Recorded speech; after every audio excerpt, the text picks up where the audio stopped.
In December 1872, a ship was found drifting in the middle of the Atlantic, fully stocked with food, water, and cargo.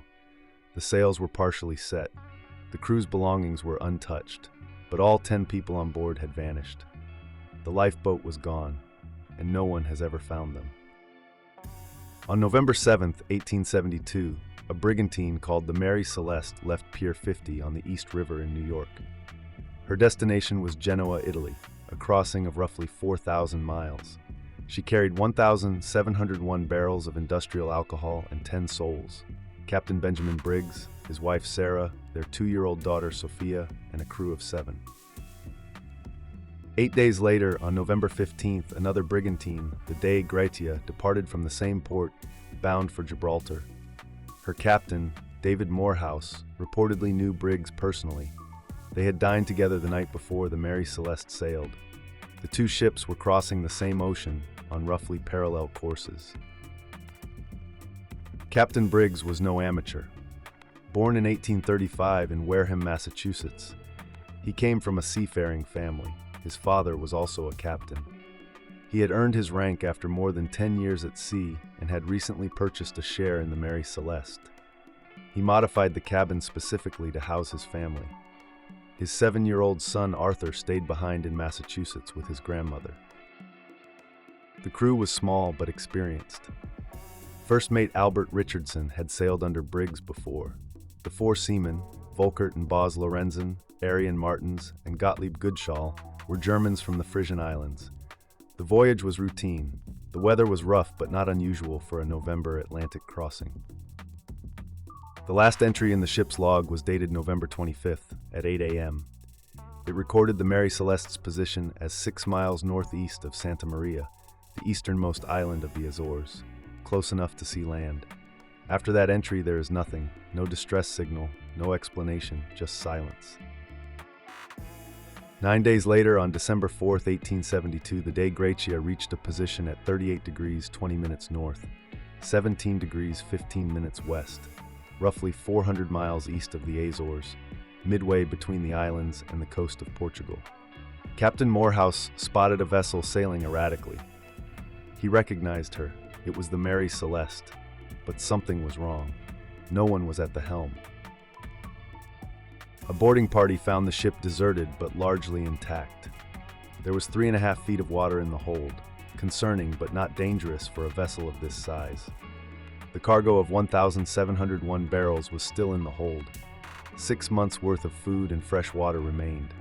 The crew's clothing, pipes, and personal effects were in their quarters. Captain Briggs' navigational instruments, his sextant, chronometer, and ship's register, were missing. And one more thing was missing, the ship's yawl, a small boat used for emergencies. It had been lashed to the main hatch but was gone. Its davits and lashings suggested it had been deliberately launched, not torn away by a storm. The sounding rod, used to measure water depth in the hold, was found lying on the deck. Someone had used it just before they left.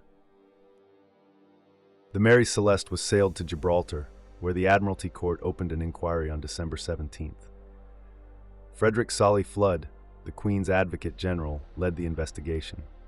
He suspected foul play, perhaps a drunken mutiny or a salvage scheme between Briggs and Morehouse. He reported what he believed were bloodstains on the deck and on a sword found beneath the captain's bed. But laboratory analysis determined they were not blood. After 3 months of hearings, the court found no evidence of violence.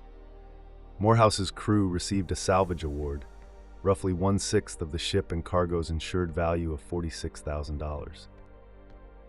Over the next 150 years, dozens of theories were proposed. Pirates, but nothing was taken. Mutiny, but there were no signs of struggle, and the crew had no motive. A waterspout, but the ship showed no storm damage. A giant squid or sea monster, but then why would they launch the lifeboat? Each theory collapsed against the physical evidence. But when the cargo was unloaded in Genoa, investigators found a critical detail. 9 of the 1,701 barrels were empty, and those 9 were made of red oak, a more porous wood than the white oak used for the other 1,692 barrels. Red oak allows liquid to seep through its grain. An estimated 300 gallons of industrial alcohol had leaked into the hold, filling the enclosed space with invisible, highly flammable vapor. In 2006, Dr. Andrea Sella at University College London tested this theory. He built a replica of the Mary Celeste's hold, filled it with butane gas to simulate alcohol vapor, and ignited it. The result was a massive pressure wave explosion. A wall of flame surged upward through the hatch.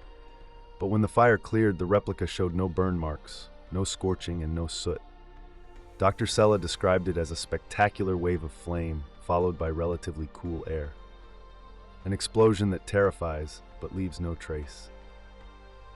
The scenario would have unfolded like this. A spark, perhaps from friction between two loose barrels, or a crew member opening a hatch, ignited the accumulated vapor. A blast of flame erupted from the hold. No one was injured, but the crew believed the ship was about to explode. Captain Briggs ordered everyone into the yawl, likely securing it to the ship with a tow line so they could reboard once the danger passed. But the line broke, or was never properly tied. And the Mary Celeste, still under partial sail, slowly pulled away from the small boat carrying 10 people into the open Atlantic. The Mary Celeste drifted on for 9 days and roughly 500 miles with no hand on the wheel. When the day Gracia found her, the ship was still seaworthy, still carrying enough food and water for months. But the 10 people who had left her were gone. No wreckage from the yawl was ever recovered. No bodies were ever found. The Atlantic does not return what it takes. In 1885, the Mary Celeste herself met her end, deliberately run onto a reef off Haiti in an insurance scheme by a later owner. The ship broke apart on the Rochelois bank. But by then, her story had already outgrown her hull. Arthur Conan Doyle fictionalized the case in 1884. Over a century of theories followed, and yet the most likely answer was always there, in 9 empty barrels made of the wrong kind of wood.